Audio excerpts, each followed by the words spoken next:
Bonjour et bienvenue dans Météo des Bitcoins, j'espère que vous allez bien. Je vous ai laissé 2 jours sans news, en partie parce qu'il y avait des travaux à la maison, j'attendais que ça arrête de taper, j'espère que c'est fini pour les minutes qu'on va passer ensemble. Alors on avait Bitcoin qui a plutôt bien réagi hier suite au dip qui a eu lieu sur les annonces de la Fed au niveau des taux d'intérêt avec un dip très fort qui a fait des secousses et qui a été franchement racheté à peu près sur tout asset confondu. Et du coup, ça a pu encourager les gens. Mais la journée d'hier a été plutôt mortelle alors qu'on était pas loin de la clôture monthly qui aurait pu être magnifique et nous mettre dans la zone WAGMI, we all gonna make it, surtout vous, parce que je ne traite plus les cryptos pour le moment.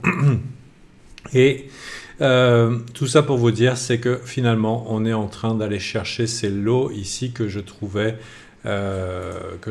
suspicieux. Pourquoi? Parce que du côté de de Bybit, pardon, on avait beaucoup de longs qui avaient ouvert dans la zone. Alors il faudrait que je revienne dessus peut-être en 5 minutes, c'est pas l'idéal. On avait pas mal de longs qui étaient confiants et qui avaient acheté ce dip ici. Ça correspond à là. Gros push ici et finalement ils viennent de se faire stopper, donc on se retrouve en bas de range. Donc bas de range ici, on est allé chercher les lots, évidemment c'est pas joli. On a été fortement impacté aussi par le Nasdaq qui hier soir avait commencé à bien se comporter et puis finalement a tout cassé. La chute du Bitcoin qui lui aussi était parti pour nous faire un joli move et pourquoi pas une clôture monthly magnifique, s'est fait casser dans son élan par Nasdaq qui, par l'effet de corrélation des algorithmes, a globalement mis la mauvaise ambiance sur la fin de session.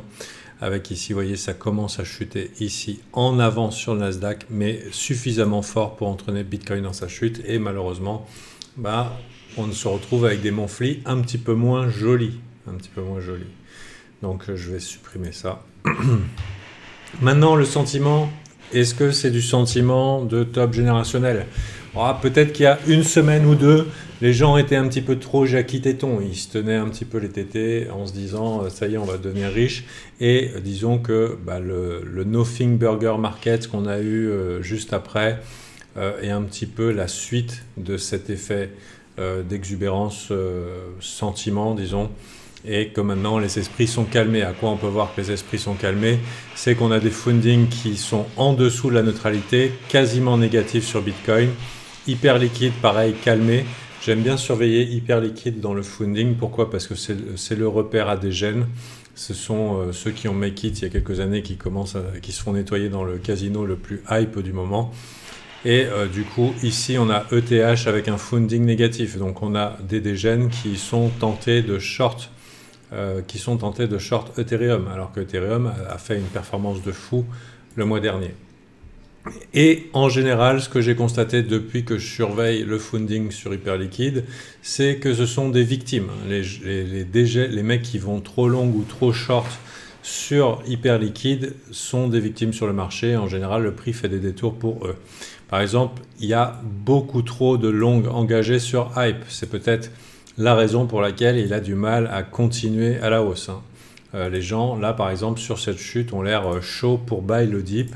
Et du coup, voilà, ils se retrouvent victimes du marché. Ça ne veut pas dire que Hype, il n'a pas un beau potentiel haussier. Mais en général, les whales d'Hyperliquid se font nettoyer par leur excès d'enthousiasme. Donc là, on a un sentiment qui est en berne.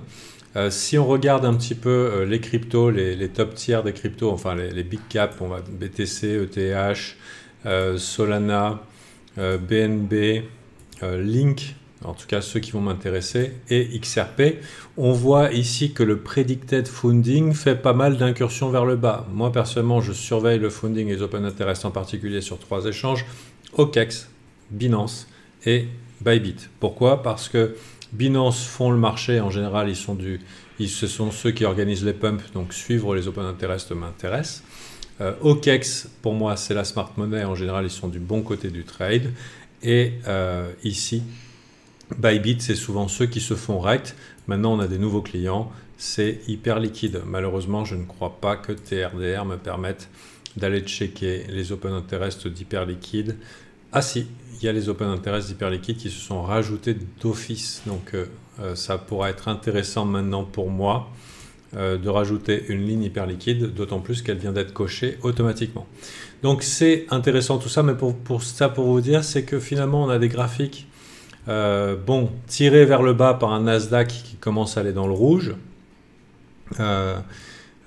Franchement, hein, je veux dire, on a eu ici une engulfing bar qui a avalé les 3 bougies précédentes daily. On appelle ça aussi un quai réversal dans les patterns, comme ça, quand on a une engulfing bar qui push, qui close et qui attrape toutes les précédentes bougies, c'est un pattern de réversal. Bon, après, on est au début de l'Open Monthly. On va repérer cet Open Monthly sur le Nasdaq avec l'indicateur que j'ai pas ici, donc ça va être 23 298. Je sais pas pourquoi j'ai supprimé cet indicateur, et pour l'instant la direction est down, mais c'est très possible, vu la force de la tendance, qu'on fasse quelque chose comme ça, ou qu'on range, ou qu'importe. Mais pour l'instant, c'est Nasdaq qui nous tire vers le bas, mais pour l'instant il n'y a pas vraiment de raison de pleurer, même si je m'attendais quand même à du dipirino sur Nasdaq, parce que vous voyez, on est très éloigné en weekly de l'EMA 21 et souvent on vient y faire des petites touchettes, et évidemment le marché des cryptos n'aimerait pas ça, surtout si ça venait à être rapide. On a un VIX qui commence à augmenter, donc on était dans les points les plus bas au niveau du Volatility Index, et maintenant avec un rebond. Donc c'est des choses qui arrivent après des faibles volatilités. On commence à avoir des augmentations de la volatilité. C'est bien pour les traders, mais quand ça va vers le bas, c'est pas cool pour les investisseurs. Et là, vous voyez, on était dans ce range et on est installé vers le bas. Avec le sentiment et le funding, on peut s'attendre à des nouveaux ATH. Peut-être pas immédiatement, mais le temps que les gens se bourrent la gueule, regardent plus leurs écrans, font autre chose. Donc, personnellement, je trouve que c'est pas déconnant de penser acheteur en bas de range, même si ça sonne mauvais. Peut-être plus si on commençait à avoir un petit peu de force ou de réaction dans les premières heures de la session américaine. Chez vous, ça fait du 15h40 environ. Si on voyait quelque chose comme ça dégonfle et on voit un petit peu de force, et pourquoi pas tenter un retour dans le range, surtout que Michael Saylor vient de débloquer, enfin il est pour débloquer 4 milliards de plus. Les annonces de ces résultats d'entreprise sont vues comme positifs, et il continue d'emprunter à gogo pour essayer de sauver le prix du Bitcoin. Évidemment, si les 4 milliards qu'il déploie sont incapables de retenir le prix du Bitcoin, pour moi le niveau important ça va être 100 000. Voilà, si on perd les 100 000, dans ce cas-là, on peut déclarer un bear market. Tant qu'on ne les perd pas, la vie est belle, entre guillemets. Autre niveau clé, évidemment, c'est la résistance devenue support, à peu près dans cette zone. Donc, on est relativement large. Et avec le top candidat, Ethereum, qui en 3 semaines a fait un mouvement de 45%, tandis que BTC ne faisait rien. Dans les dernières semaines, on a eu Ethereum qui a tiré toute la couverture à lui et peut attirer les institutions dans quelque chose de performant par rapport au good old Bitcoin qui a l'air de fatiguer malgré les espoirs, enfin les effets désespérés de Michael Saylor de continuer à alimenter le breakout long terme ici. Donc ce n'est plus l'asset le plus sexy. Ethereum en monthly, il a un graphique de malade. Bien sûr, ça n'a pas breakout, mais autant vous dire que c'est quand même la bougie monthly la plus performante qu'on ait eue depuis très très longtemps. Donc si Bitcoin casse pas tout et qu'on a encore des ATH, on pourrait très bien aller chercher les shorts, les stops et les liquidations des shorters en déni ici, et peut-être alimenter un squeeze qui nous mènerait à de nouveaux ATH et faire de Ethereum l'asset le plus sexy pour des institutionnels pendant pas mal de temps. Bon, pour l'instant, on est en haut du range, on ne s'excite pas. BTC, on est en bas de petits range, on peut envisager des petits longs court terme. Pour vos altes préférées, personnellement, ils ont des configurations que j'aime bien en daily. Configuration que j'aime bien en daily. Donc les altes préférées, ça ne va pas être celle-là. Mais par exemple, une bonne jambe haussière un test, un retest. Évidemment, là, ça commence à sentir mauvais, mais il ne faut pas s'étonner. C'est assez classique de voir le prix réintégré pour aller refaire des nouveaux highs, même si ce n'est pas pour faire une grosse jambe haussière long terme. Les graphiques qui sont comme ça, avec un test entre guillemets optimisé, vont souvent retester les highs avant de finir le job, éventuellement de baisse si ça doit baisser ou de continuation haussière. Donc c'est pas forcément cuit, même si bien sûr on voit qu'il y a de la faiblesse, on voit que les rebonds suivent plus et qu'on n'est clairement plus dans les conditions d'il y a quelques semaines où tout fallait acheter et c'était super fort. On n'est plus dans ces conditions-là. Mais ne vous laissez pas endormir par cette faiblesse parce que d'un point de vue price action, c'est pas déconnant d'aller chercher des highs et du coup peut-être le faire dans des unités de temps, par exemple Ethereum en particulier, qui lui continue de faire des plus hauts creux, peut-être sur support, envisager que lui aussi il aille retester le haut là pour des moves, voilà, pas ambitieux mais correct. Micro-stratégie sur lequel on peut veiller, qui n'a pas été convaincu par le range Bitcoin ici, hein, vous voyez. Le fait que MicroStrategy s'est déchargé alors que Bitcoin était plutôt lui dans l'horizontale, c'est un signe que la stratégie de MicroStrategy n'a pas trop séduit. Malgré les good news, là on a du vert, ça n'est pas joli. C'est pas joli puisque on a clairement réintégré sous ces highs après avoir breakout, échec du breakout. On peut se demander si le marché ne va pas aller chercher ici pendant que le Nasdaq est en berne.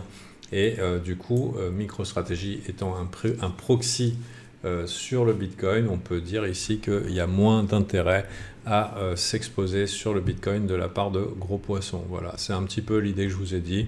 Donc pourquoi pas en tradant être intéressé pour acheter les lots ici.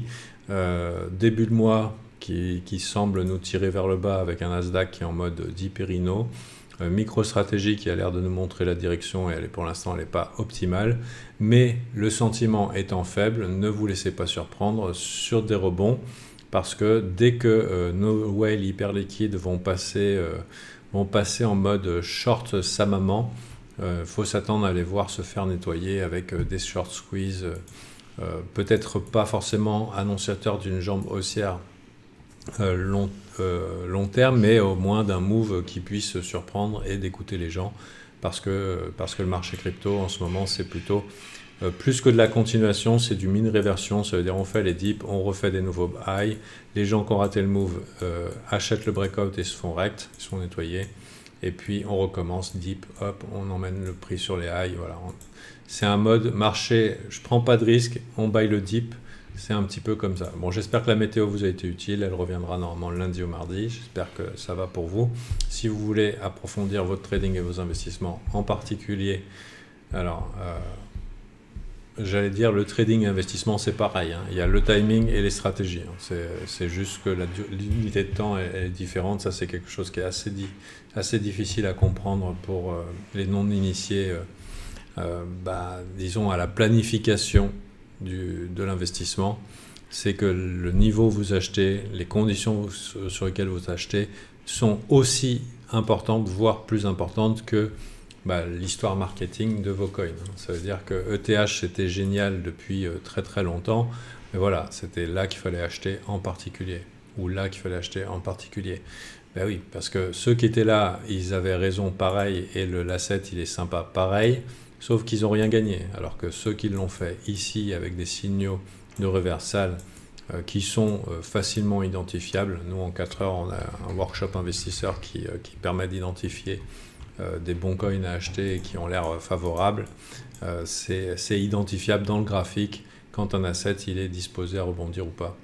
Voilà, donc Alpha Team c'est 67 € sans engagement, satisfait ou remboursé. Ça veut dire si ça ne vous plaît pas au bout de 30 jours, vous me dites je ne suis pas satisfait et je vous rembourse.